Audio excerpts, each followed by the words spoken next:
But dehumanization and demonization is sport in America. Racism and bigotry are obvious examples. Classism is another.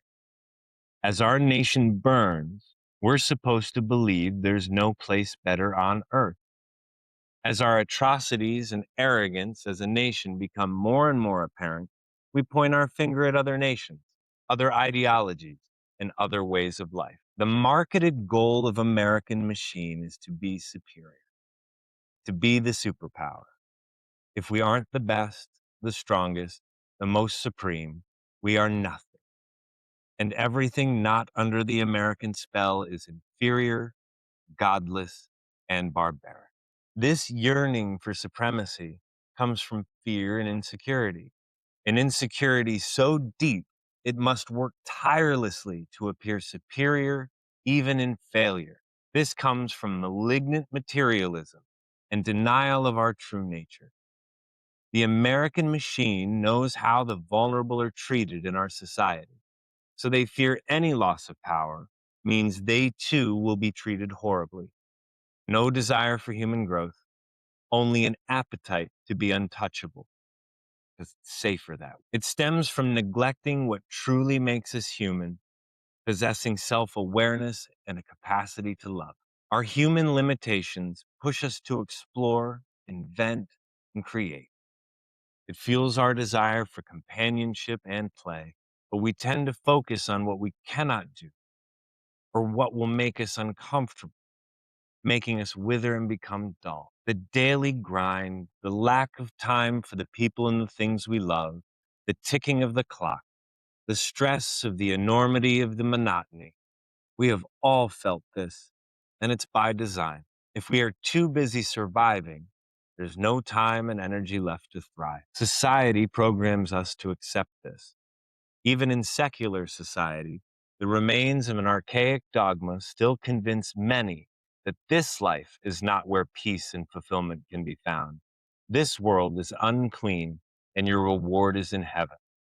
It programs people to subserviently accept suffering and on an unconscious, subconscious level. Though many have turned away from the overtly religious side of this programming, our society grinds us down, hoping that generations of religious dogma stick around long enough through forced necessity by goading masses of people into powerless situations where only faith can give comfort.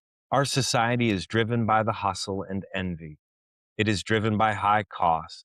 It is driven by the hollow promise of the American dream. And when people can't achieve what they've falsely been promised, they blame the others among them. They blame the people they've never met. They blame based on superficial assumptions.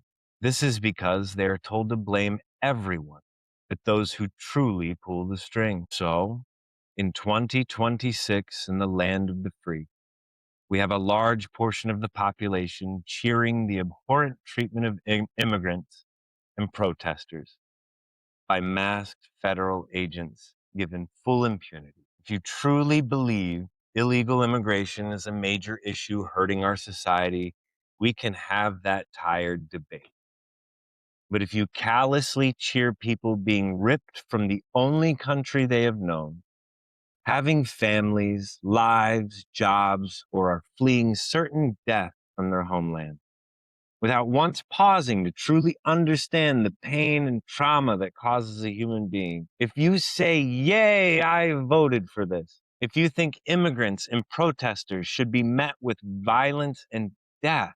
If you believe people that believe, think, or express differently than you are evil and your enemy, you've lost your humanity. If this amuses you to see the chaos and violence, if it brings you happiness, you've lost your humanity and your dignity. What we are watching is not okay.